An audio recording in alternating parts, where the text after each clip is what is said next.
your question, you all are very educated person.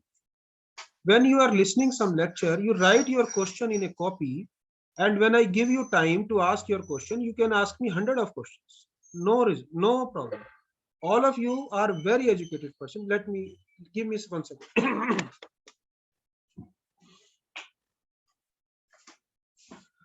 So you can write your question in a side paper. I'll give you time to ask your question, so you can ask me question. So this is this Hora is independent of your numerology also. You can use Hora independently or you can use along with numerology. तो इसके 3 मैंने जो application बताए, ये application बहुत important है. इसके अलावा आप होरा से जान सकते हैं कि जो आपसे क्वेश्चन पूछने आ रहा है उसकी सक्सेस रेट कितनी है. अगर सैटर्न की होरा में आता है और क्वेश्चन किस तरह का लेके आ रहा है, क्या जानना चाहता है, तो उसके हिसाब से हम उसकी यस और नो में भी आंसर कर सकते हैं. फॉर एग्जाम्पल, कोई शादी ब्याह का क्वेश्चन अगर वीनस की होरा में आता है तो उसका मतलब ये है कि वो मुहूर्त सही है, उसकी सफलता ज्यादा होगी.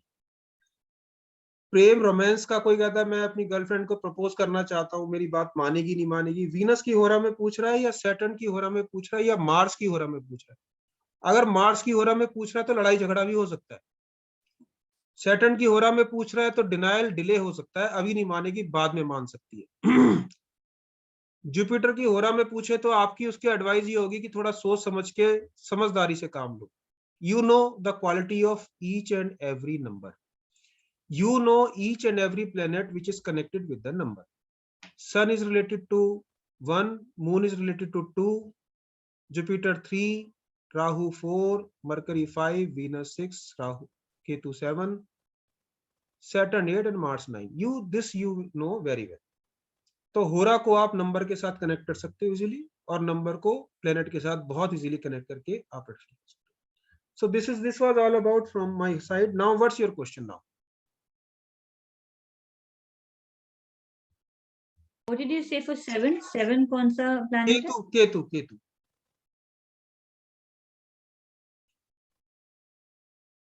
नहीं सर, इसमें राहु काल का भी कुछ कॉन्सेप्ट आएगा इसके अंदर? नहीं, देखो आपका क्वेश्चन जो है ना बड़े अलग है. मैंने क्या टॉपिक पढ़ाया अभी? राहु काल पढ़ाया है?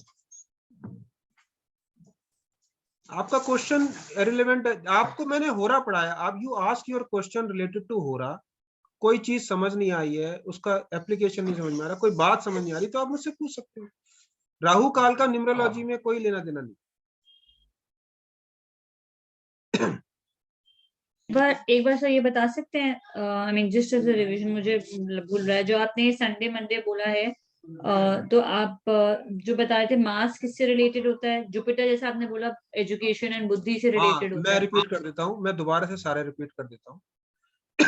Mars number 9 and it's a fire है, आग है. तो एनी काइंड ऑफ फायरवर्क्स, लड़ाई झगड़ा, आग से रिलेटेड क्या चीज होती है? खाना भी आग पे बनता है. मेटलर्जी का काम, सोने का काम, जितने जो मेटलर्जिकल चीजें होती हैं ये सब मंगल से रिलेटेड होती है. और इसके अलावा जितनी पुलिसमैन, आर्मी मैन, फोर्सेस, जैसे कोई आदमी आता है वो कहता है मैं फौज में जाना चाहता हूँ, क्या मेरी नौकरी लग जाएगी? मार्स की दशा में आ रहा है तो ज्यादा चांसेस हैं कि लग जाए. बहुत पॉजिटिव उसकी वाइब्रेशंस आ रही है. तो मंगल इस तरह से चीजों को शो करता है. और Budh is related to our communication. Mainly जो है बहुत इंपॉर्टेंट है communication, education, return work, accountancy, mathematics. ऐसे तो बहुत हजारों चीजें हैं. ढोलक, बुआ, मौसी, नाड़ा, जुराब, यूनुक, ये सारे मरकरी के है. And it's thousands of list. मतलब ये पूरी लिस्ट इतनी लंबी है कि उसका कोई हम न्यूमरोलॉजी में इस्तेमाल नहीं कर पाएंगे. उसका सारा इस्तेमाल हम एस्ट्रोलॉजी में करते हैं.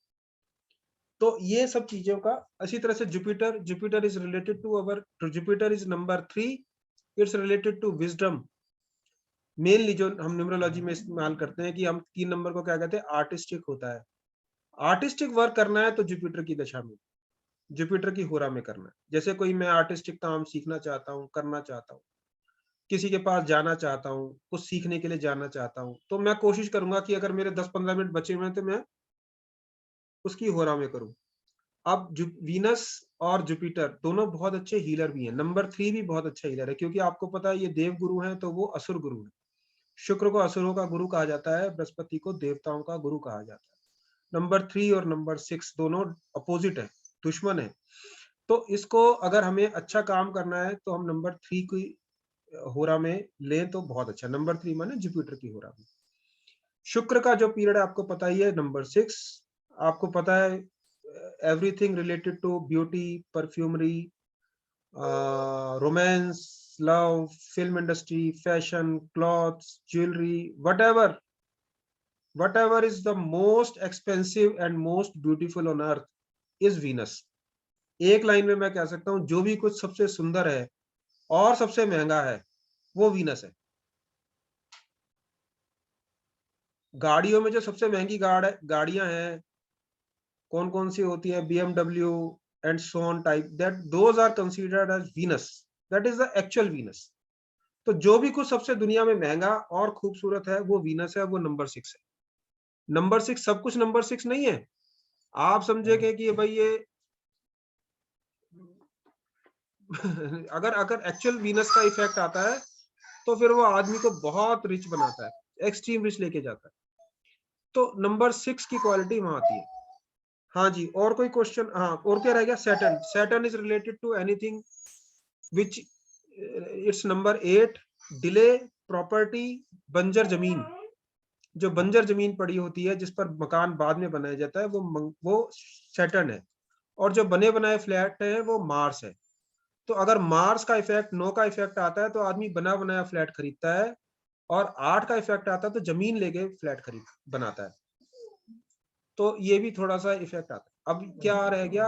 8, 9। 9 तो मार्स हो गया, हमने डिस्कस कर ही लिया। तो सारे नंबर मैंने डिस्कस कर दिए। Any other question related to होरा? So no question left. That's why I say कि first you listen, then there will be no question.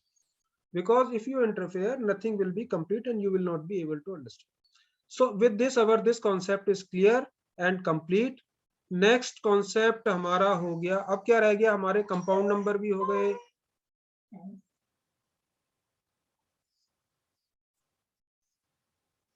क्या रह गया? अब हम एक अगली बार ये कर लेंगे कि हम एक चार्ट ले लेंगे और प्रैक्टिकल कर लेंगे, और कुछ आपके ध्यान में आए तो बताइए। मैं अपनी तरफ से लगभग सभी कुछ कंप्लीट कर चुका हूँ। हाँ, रेमेडी, यस, रेमेडी पार्ट रह गया है। तो नेक्स्ट टाइम हम रेमेडी कर सकते हैं, और अभी 2-4-5 मिनट और कर लेते हैं।